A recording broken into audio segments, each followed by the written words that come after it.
So when Apple had their September event, if there was one thing that got me way more excited than even the iPhone 14 Pro, it was the Apple Watch Ultra. And so first I want to talk about the price. A lot of people look at this and just go, that's an $800 watch. That's a lot of money. But you see, I didn't pay $800 for this, at least not all in one shot. My cell phone provider is AT&T, but if you go to AT&T, Verizon, T-Mobile, I mean, pretty much any of the US carriers, you go to their website and you're gonna have multiple options to buy phones. You can buy them outright if you want them unlocked, or you just wanna not have to worry about monthly payments, or you can break it down into monthly. But if you go under the smartwatch section, of course, you will see the Ultra listed at $800, or you can see a Series 8 or an SE, which I believe the Series 8 starts at like $399. So you're like, whoa, $400 difference. But when it displays the monthly breakdown cost, they're the same. And even the smallest Series 8 is only like a $2.50 difference to go up to the Ultra.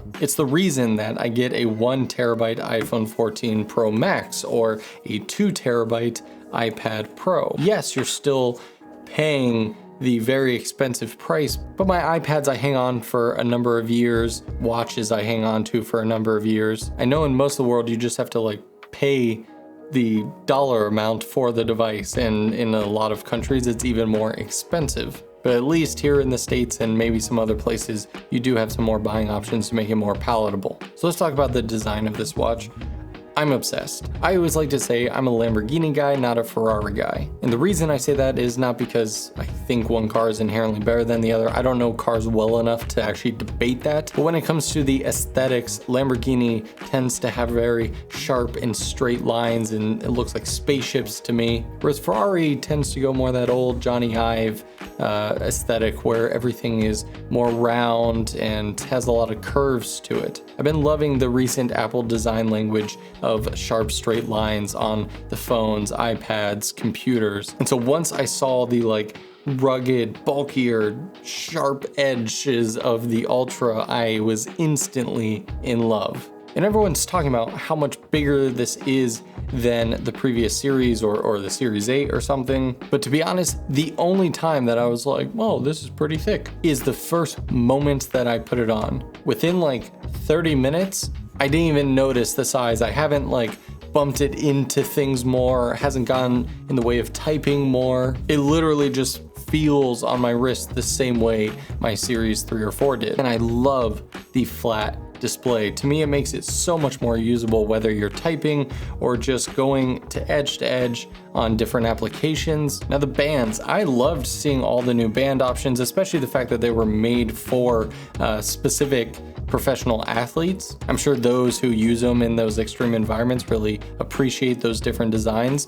I went with the Alpine Loop, which I thought was really cool. I love this shade of green. I think the color combination looks really nice. Now for those curious about sizing, for those concerned about band sizing, I got you. Guess I should use the watch wrist here. Ooh, look at that tan line. I don't know if I'm supposed to read out the 1 or the edge of the tape, but there's the edge of the tape. So maybe 7 and a half. Hey, half an inch counts, right? So I just took a shot in the dark when I was ordering because you have to choose a size for this band.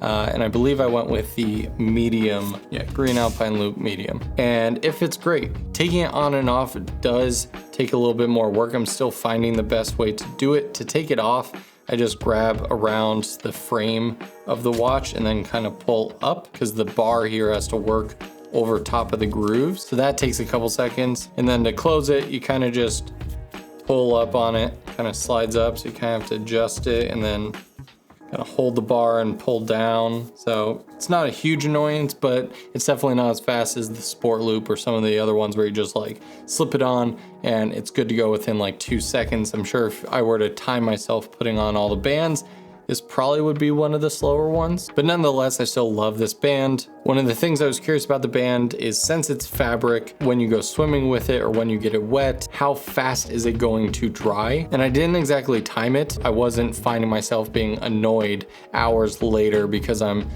away from the pool, fully dressed back to normal life, and my wrist is still feeling damp or wet. So I don't know about you, but one of the most frustrating part about video creation is once I get everything edited did and everything's looking great. But now it's time to add music, and I hate sitting in my dark basement trying to find music for hours on end. I like feeling inspired out in my daily life, and that is where Soundstripe really comes into play, because of course you can search on the computer.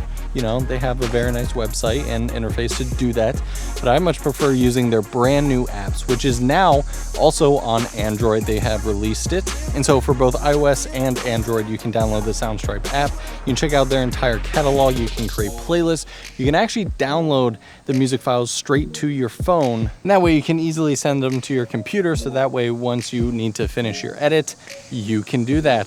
So to learn more and save 15% off your purchase, head down to the link in the description. Thanks again to Soundstripe for sponsoring this video. Obviously everyone's talking about the battery life of this thing, right? And people's use cases have varied a bit. Now I will say for the first couple days I've had cellular turned off, and that seems to potentially be an important variable. So the morning after I got the watch, I took it off the charger when it was at 100%. It was 6:30 a.m. and then I proceeded to get 2 full days, and then on the third morning I got into the afternoon. I want to say it was like 4:30, whatever 11 hours after 6:30 a.m. is, because I calculated it. It was almost exactly 59 hours. It was like 2 minutes short of 59 hours, way above the advertised hour range. But since then, I've been using it like normal. At night, I throw it on the charger next to my phone. I've been ending the days around like 80%. And so that's really nice, because there are times when I'm traveling where I go beyond that 24-hour period and I'm not able to charge it because, you know, I'm running through airports. And so you can be rest assured with this watch that you're just going to be okay for at least like 48 hours with average use. And that kind of transitions to my point of the Watch Ultra for the average person. When you buy a lower tiered model of anything, its ceiling of how well it's going to perform, how well it's going to last in rugged environments is lower, right? It's not meant to be in any extreme situation.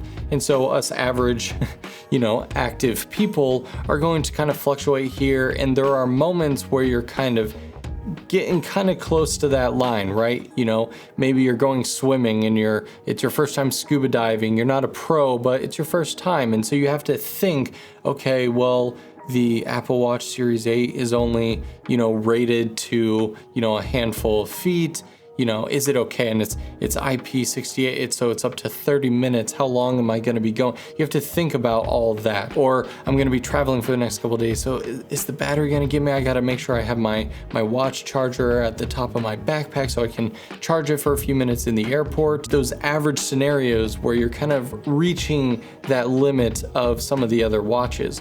If you get the Ultra, you may never be climbing Mount Everest, you may never be diving 100 meters in the ocean, but it means that for all my average person activities, I'm nowhere near where that new ceiling is. And so I can just go about living my life and using the watch and not have to freak out about bumping into something and potentially scratching the display as much, or going through a couple days of traveling without immediately having a watch charger on me, or going in the ocean or a deep pool and thinking, how long have I been in the pool and is anything going to get underneath the display? And so for all those reasons, on top of just loving the new aesthetic and design of it, made the Watch Ultra a no-brainer for me. Now, one video that I am going to be working on that I'm super excited for, kind of in a pair of these two, has to do with all those new survivable features. But very soon I'm going to put myself in a scenario